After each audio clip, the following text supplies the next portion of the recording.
We provide you the platform to turn your dreams into reality. Give wings to your aspirations with KR Mangalam University. Pahalgam आतंकी हमले के बाद अब सरकार ने सभी पाकिस्तानियों को वापस उनके वतन लौटने का ऑर्डर दे दिया है। इनमें कुछ लोग ऐसे भी हैं जिनकी शादी भारत में हुई है। ऐसे ही एक महिला की खबर सामने आई है।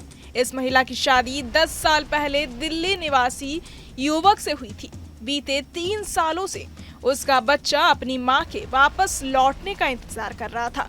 अब जब वो 45 दिन के वीजा पर भारत आई तो मां बेटे की खुशी ज्यादा देर टिक नहीं पाई। वीजा अवधि समाप्त होते ही उसे पाकिस्तान वापस लौटने का फरमान मिला। इस फैसले ने मां बेटे दोनों के सपनों को तोड़ दिया। मजबूरी में महिला को न सिर्फ अपने बच्चे को छोड़ना पड़ रहा है बल्कि अपने शौहर से भी जुदा होना पड़ रहा है। ऐसे में चलिए आपको सुनाते हैं महिला का दर्द।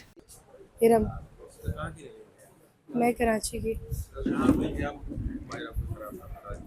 जी, मैं 10 साल पहले शादी हुई थी। यहाँ पर आई थी दिल्ली 2014 में शादी हुई थी और कोविड से पहले पेरेंट्स से मिलने गई थी, लेकिन अचानक से कोविड स्टार्ट हो गया था तो वहाँ फंस गई थी 2 साल।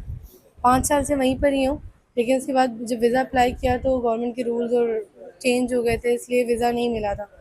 अब मिला, 5 साल बाद वीज़ा मिला और अब जाना पड़ रहा है। बच्चा 3 साल से मुझसे अलग था क्योंकि इसका इंडियन पासपोर्ट था, तो इसे वापस भेज दिया था। 3 साल से बच्चा मेरे बिना रह रहा था। अब रो रो के उसका बुरा हाल है। मम्मा आई और जा रही हैं। तो आप लॉन्ग टर्म वीजे पर आई थी दिल्ली? मैं अभी तो 45 डेज़ का विजिट वीज़ा लेकर आई थी, लेकिन लॉन्ग टर्म वीज़ा अप्लाई नहीं, इसकी पिक्चर नहीं हुई, अप्लाई कर दिया था। तो आप सरकार से अपील करना चाहिए? जी बिल्कुल बिल्कुल अपील करना चाहूँगी कि मुझे वीज़ा इशू किया जाए, बट ना जाने दिया जाए, क्योंकि आज तो रियायत की है थोड़ी नूरी वीज़ा होल्डर्स के लिए। मेरा भी नूरी वीज़ा था, सारा LTV सारा अंडर प्रोसेस है, लेकिन सर्कमस्टेंसेस ऐसे हुए कि वो ओवरस्टे की वजह से कैंसिल आउट हो गया। लेकिन अब दोबारा से अप्लाई किया है तो पुरानी फ़ाइल की वजह से जो है वो कुछ सुन ही नहीं रहा, कोई भी नहीं सुन रहा, कोई सुनवाई नहीं हो रही है।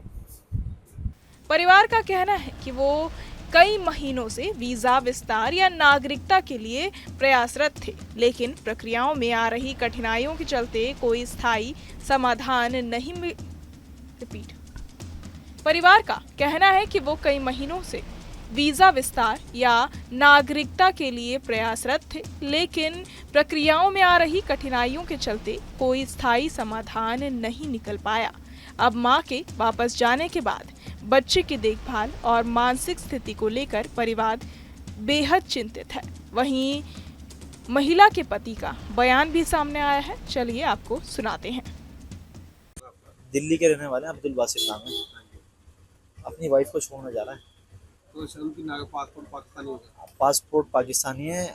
लॉन्ग टर्म वीज़ा अप्लाई की हुई है हमने MHA में, वो क्लियर नहीं हुई, जिसकी वजह से वापसी जाना पड़ रहा है। कितना समय है आपकी शादी? 19 महीने हो गए। 19 महीने? 19 महीने से MHA में पेंडिंग है हमारी। लॉन्ग टर्म वीज़ा अप्लाई हुई है, वो क्लियर नहीं हुई, जिसकी वजह से गवर्नमेंट की तरफ से जो रूल है उसको फॉलो कर रहा है।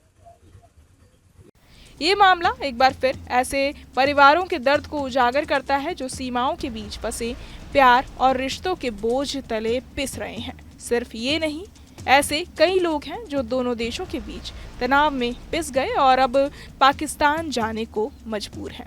बहरहाल इस पूरी खबर को सुनकर आप क्या कुछ सोचते हैं, हमें कमेंट बॉक्स में ज़रूर बताएं और बाकी तमाम खबरों के लिए सब्सक्राइब करें न्यूज़ नेशन। न्यूज़ नेशन अब व्हाट्सएप पर खबरों के ताज़ा अपडेट के लिए न्यूज़ नेशन के इस QR कोड को स्कैन करें।